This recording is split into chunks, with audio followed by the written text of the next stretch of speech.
Assalamualaikum warahmatullahi wabarakatuh. Nama saya Tarik Afdal Sukri, NPM 24031010100205. Semester 1 Ganjil. Soal yang pertama, apa yang dimaksud dengan hukum tata negara? Ruang lingkup pembahasan dari HTN. Hukum tata negara adalah sistem yang mengatur organisasi negara dan segala aspek yang berkaitan dengannya. Ruang lingkup pembahasan HTN meliputi yang pertama, struktur negara seperti bentuk negara, bentuk pemerintahan, dan sistem pemerintahan. Yang kedua, wilayah negara seperti darat, laut, dan udara.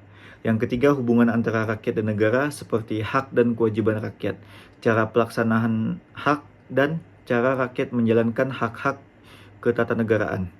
Yang keempat, konstitusi, seperti proses pembentukan dan perubahannya, kekuatan mengikatnya, dan cakupan substansi.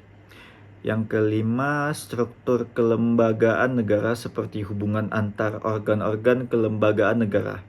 Yang keenam, prinsip-prinsip kewarganegaraan seperti hak-hak dan kewajiban asasi manusia atau HAM.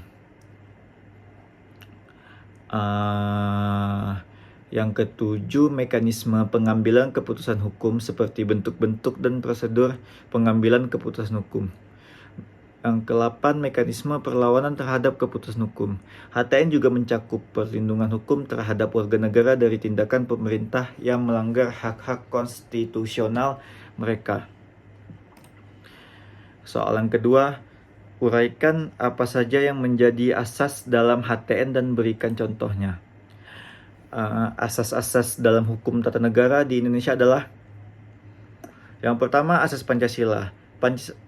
Pancasila merupakan sumber hukum material sehingga peraturan perundang-undangan tidak boleh bertentangan dengan sila-sila Pancasila. Yang kedua, asas negara hukum. Indonesia merupakan negara hukum yang berarti komando tertinggi berasal dari hukum, bukan penguasa.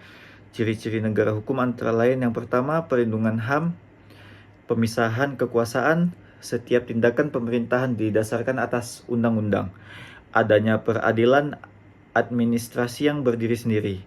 Yang ketiga, asas kedaulatan rakyat dan demokrasi. Kedaulatan rakyat berarti kekuasaan berada di tangan rakyat. Yang keempat, asas negara kesatuan. Indonesia merupakan negara kesatuan yang memiliki semboyan Bhinneka Tunggal Ika. Yang kelima, asas pemisahan kekuasaan dan check and balance. Yang ketiga, apa yang dimaksud dengan hukum administrasi negara, ruang lingkup dari HAN? HAN atau Hukum Administrasi Negara adalah cabang ilmu hukum yang mempelajari cara menyelenggarakan sebuah negara, dan ruang lingkupnya meliputi yang pertama, hukum tentang dasar-dasar dan prinsip-prinsip umum administrasi negara.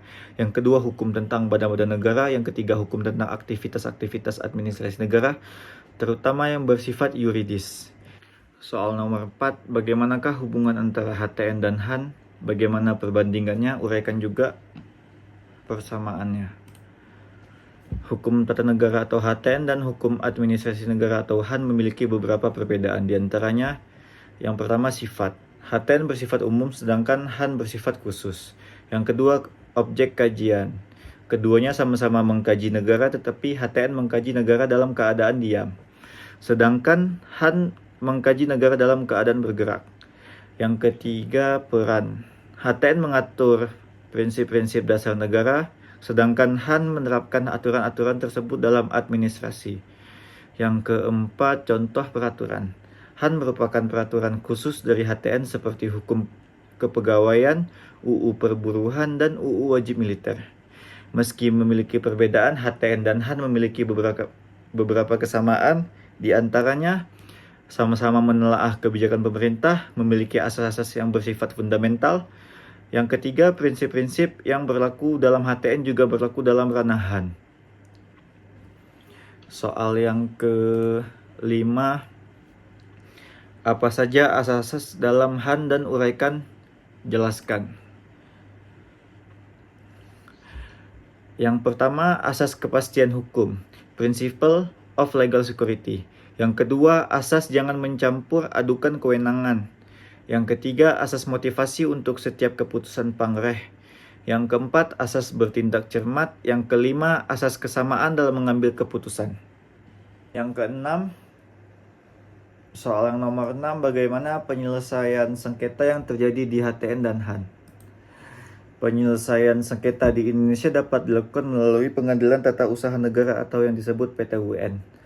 Yang pertama, sengketa tata usaha negara atau TUN. Sengketa ini dapat diselesaikan melalui PT-UN tingkat pertama, banding, kasasi, dan peninjauan kembali. Yang kedua, sengketa yang tidak tersedia upaya administratif. Sengketa ini dapat langsung diajukan ke PT-UN.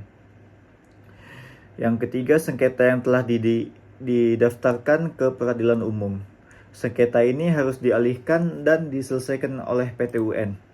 Soal nomor 7, jelaskan definisi dari hukum agraria dan berikan 3 asas yang berlaku pada hukum agraria. Hukum agraria adalah hukum yang mengatur hubungan antara orang dan tanah, serta pemanfaatan sumber daya alam di dalamnya. Hukum agraria bertujuan untuk yang pertama menjamin hak atas tanah bagi setiap warga negara, yang kedua memastikan tanah digunakan secara adil dan memenuhi kebutuhan masyarakat. Yang ketiga, memastikan tanah dan sumber daya alam digunakan dengan bijaksana. Yang keempat, memfasilitasi pengembangan sektor ekonomi. Contoh beberapa asas hukum agraria antara lain, yang pertama asas kebangsaan, asas hak menguasai negara, dan asas fungsi sosial dan lain-lain. Sekian, terima kasih. Assalamualaikum warahmatullahi wabarakatuh.